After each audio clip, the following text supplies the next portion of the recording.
Salam əziz dostlar və izləyicilər. Bilənlər bilir, bilməyənlər üçün də qeyd edim. Mən 4 ildir ki, Montenegroda yaşayıram və bununla bağlı burada yaşadığımız təcrübələrdən, bildiklərimizdən, eşitdiklərimizdən və əmin olduqlarımızdan danışacağam. Bu və bu kimi videolar üçün, fikir və rəyləriniz üçün rəy bölməsinə və ya aşağıda qeyd edəcəyim maillərə bilavasitə öz fikirlərinizi göndərə bilərsiniz. Keçək indi əsas məsələyə. Niyə Montenegro? Ona görə ki, Montenegro biz bura ilk gəlişimizdən etibarən Montenegro bizə çox təhlükəsiz, sakit, yaşamağa asan və əlverişli ölkə kimi göründü. Artıq müddət keçdikcə, zaman keçdikcə başa düşdük ki, bu sadəcə görüntü deyil, doğrudan da belədir. İlk gəldiyimiz gün bizi qarşılayan ev sahibimiz və bizə belə bir fikir bildirdi. Dedi ki, burada yaşamaq asandır. Düzünü desəm, o vaxt bunu çox da dərk edə bilməmişdim. Amma yaşadıkça başa düşdüm ki, əslində həmin şəxs nəyi nəzərdə tuturdu. Ölkəyə gəlincə, ölkə əslində kiçik ərazisi olan, 700 minə yaxın əhalisi olan, ən uzaq şəhərlər arası məsafəsi 2 saat və ya 2 saat yarım olan və təbiəti çox gözəl olan bir ölkədir. Hər şey əlverişlidir deyəndə onu nəzərdə tuturdum ki, bir saatdan digər saata əlverişli deyəndə ən çox da onu nəzərdə tuturdum ki, bir şəhərdən digər şəhərə çatma müddəti, gedib çıxmaq müddəti 1 saat və maksimum 2 saat, 2 saat yarım kimi təşkil edir. Və ölkədə tapılmayacaq bir məhsul yoxdur. Yəni, bir yerdən başqa yerə köçən insanlar arasında adətən mən bu cür yeməklərə alışmışdım, öyrəşmişdim deyərək, bunu burada tapa bilmirəm, o orada yoxdur kimi bəzi rəylər eşitmişik.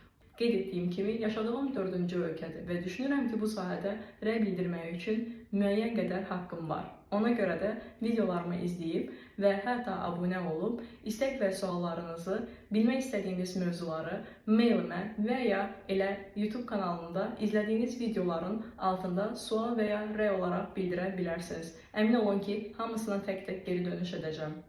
Hava şəraitinə gəlincə, deyərdim ki, ölkə ümumilikdə isti ölkədir. Bu demək deyil ki, ölkədə qar yoxdur. Ölkənin şimal hissəsi adətən hər qışı qarlı keçir. Özü də necə lazımdır. Lakin paytaxt şəhər həmin şimal şəhərlərinə 1 saat, hətta bəzi şəhərlərə 30-40 dəqiqə məsafədə olmasına baxmayaraq, paytaxt şəhər heç vaxt qar yağmır. Ən azı illərdir, 10 illərdir ki, yağmır. Lakin bəzən həftələrlə, günlərlə davam edən yağışlar olur.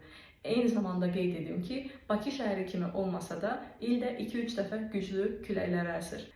Deyərdim ki, mənə görə və ümumiyyətlə, yəni ən çox isti, yəni ən isti olan şəhəri Podgoritsa, yəni paytaxt şəhərdir. Hansı ki, həmin şəhərin 2007-ci ildə 45 dərəcə və 2024-cü ildə, yəni keçən il avqust ayında 44 dərəcə qeydə alınmışdı. Əgər bu ölkəyə, hətta qeyd etdiyim paytaxt şəhərinə köçmək istəyirsinizsə, onda bu istiləri yay boyunca davam edən bu istiləri mütləq şəkildə nəzərə almalısınız. Əziz izləyicilər, burada necə iş tapmaq olar və ya burada iş tapmağın avantajları, iş qurmağın müsbət tərəfləri nələrdir? Onlar barəsində də daha ətraflı videolar hazırlayıb sizin üçün növbəti dəfələrdə də paylaşacağım. Lakin onu deyim ki, burada yaşamaq əlverişlidir deyəndə, istər ailə olaraq bura köçənlər, uşaqların xaricdə təhsil alması ilə bağlı narahat olanlar, məktəblərdə istər fransız dilində, istər rus dilində, yəni fransız bölməsi, rus bölməsi və yerli məktəblər, yəni Montenegro, Çernogor dilində, eyni zamanda da ingilis dilində beynəlxalq məktəblər mövcuddur. Yəni, bu baxımdan da ölkədə ailə olaraq köçmək istəyənlərin də heç bir maneəsi yoxdur. Ümumiyyətlə, uzaqdan işləyənlər, yəni onlayn iş görənlər üçün isə deyərdim ki, bu ölkədə yaşamaq ən gözəl seçim ola bilər. Növbəti videolarımda sizin üçün buradakı gündəlik yaşayış, ev qiymətlərini və s. kimi materialları da paylaşacağım. Əziz izləyicilər, düşünürəm ki, uzun zaman sonra hazırladığım bu video qismən də olsa sizin üçün faydalı olur. Daha öncə də qeyd etdiyim kimi, rəy bölməsində və ya mail bölməsində sizdən gələn təklif və suallarınızı dinləyəcəm. Nə işlə məşğul olduğumu maraqlanmaq istəyənlər üçün də qeyd edə bilərəm ki, mən ingilis dili müəllimiyəm. Eyni zamanda daha öncədən YouTube və bloger kimi fəaliyyətim də olub. Lakin bunu indi yenidən davam etdirmək qərarına gəldim. Buradakı məlumatları sizinlə paylaşaraq. Burada beynəlxalq məktəblərdə iş təcrübəm də artıq var.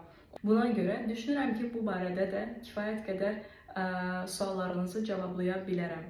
həm iş tapmaq, həm də uşaqlarınızı həmin məktəbə göndərmək və bunun xərcləri ilə bağlı.